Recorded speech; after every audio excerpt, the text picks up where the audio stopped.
कतना बढ़िया भाव फेस वॉश ओठ लाली पाउडर किन के दे हम तो है सेंट। और ये गाना मुझे लगता है कि लड़कियों के लिए ही गाए हैं, क्योंकि लड़कियां मुझे लगता है मार्केट जाती है तो बिना फेस वॉश किए उसके बाद पाउडर और लिपस्टिक लगाए बिल्कुल नहीं जाती। ये हमारे दिल की बात है। एक घड़ी नायिका में लड़की जाती सा तो फेस वॉश लॉस चाहे ना दो तीन गो हेलमेट लेके पर्स में जरूर रख लेता है। हाउ एक्सीडेंट ना स्कूटी चलावे वाला स्कूटी पे एक्सीडेंट ना ठोकर ओकर ना लगी पलटियो रखेली ते देखले बारे परस कि हम के अपना दिल में रखी हो हम रखब तो एहसास में हम के अपना दिल में रखी हो हम रखब तो एहसास में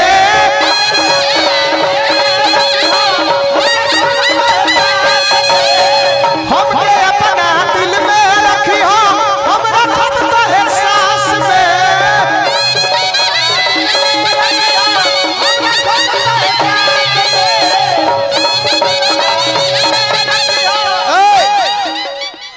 अक्सर हम देखले बानी परदोमन परदेसी पीछा ही रहे में तनी ज्यादा इंटरेस्ट रखे काहे जी आगे बड़ा धक्का नु रहे काहे कि हम हेने आगे से बढ़त आवत नहीं नु हां ई पीछे से इतना खुश बारे बुझाता जन्नत के सुख इनका मिला देखो गजल आगे ठीक बा ऐसन बात बा कि हेमलेट वाला आदमी मतलब आगे नाचे से जनता रह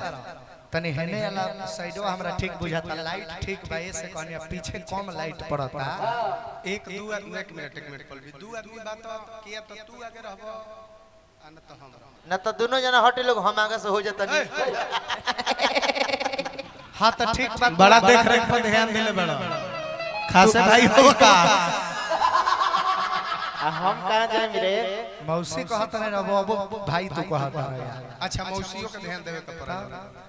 भाई कि हम के अपना दिल में रखी हो हम रखब तो एहसास में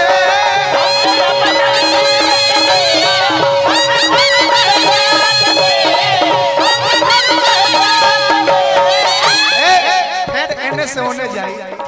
प्यार के खाता वही रही जान हो तोरे पास में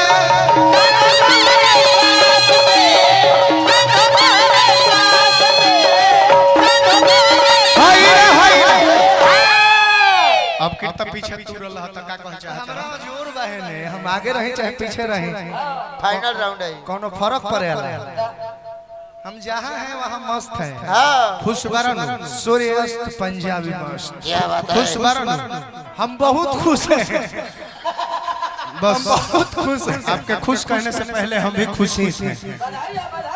जो भी हो हम बहुत खुश हैं। हालांकि हम लोग हमके अपना दिल में रखी है, हम रखब तो है सांस में, आओ आ प्यार के खाता बही रही, आओ जान हो तो हरे पास में। कभल कभल आ अगर कुछ किने के शॉपिंग के मन होखे हां त जानता रो का एटीएम पेटीएम तू ही रखिहा, एटीएम पेटीएम तू ही रखिहा, तू ही करिहा पेमेंट लभर बना लो परमानेंट, लभर बना लो परमानेंट।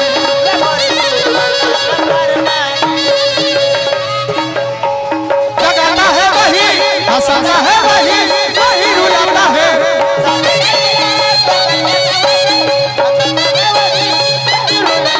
दिल तो पागल है, दिल दीवाना है।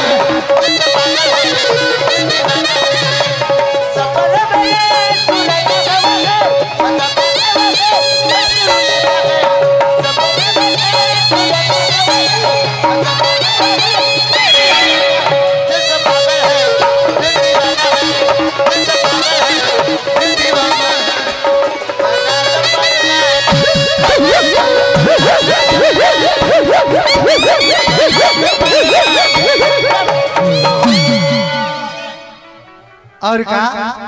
का ए गाना के अंतिम अंतरा का हने आवा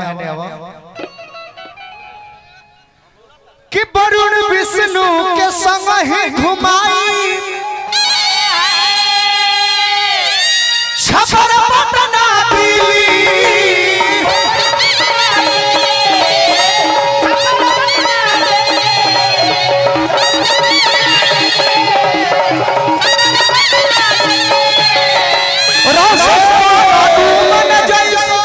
रहा लबर लबर ना कौन बोला करे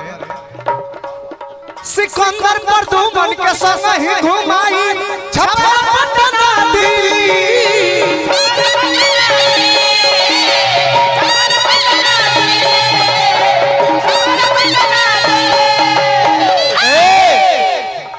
जेकरा बेटा के हमने के जन्मदिन में आइल बा,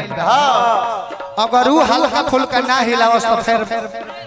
हाँ, ना ना ना का जने सुमित जी कही हमने के बोलई है इनका तो मेहरारू से झगड़े चले लगा रहो मसा एक के दासा। अरे मोटका सुमित उठ आइए आइए आइए यहीं पे है। कहिए बोले भाई भाई उठ मोटका उठ। रौशन जस दिलदार दीवाना खोजलो नर ना मिली,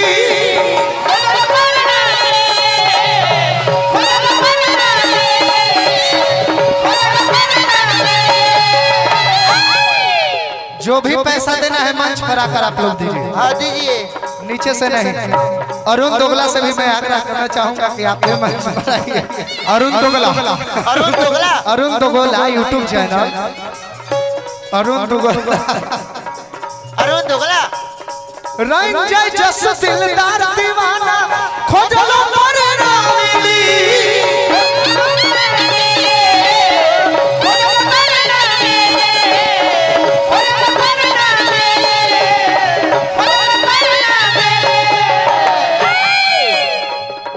पैसा ला पर दो बजे है तो रुपया का बिछावना हो भाई,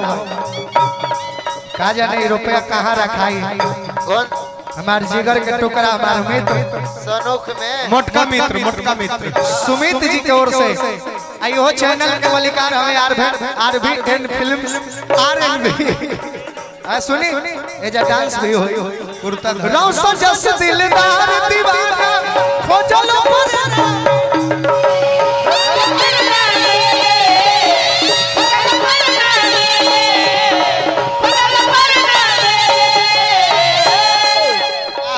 धन सुमित बाबू धन हो ये चाहिए। इतना करकरिया रुपया गड्डी लेके एगो तई हमें खूबी बा,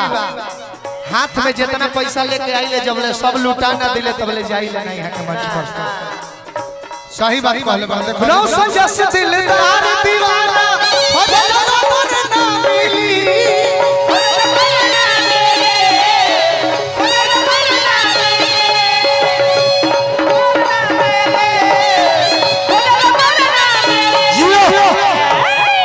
सुना ये लास्ट बात है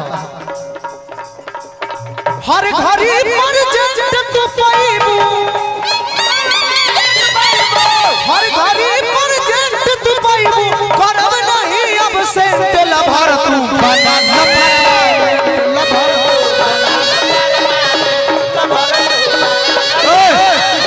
लभर बना लभर लभर बना लभर लभर तक तक तक लभर तू बना लभर तू बना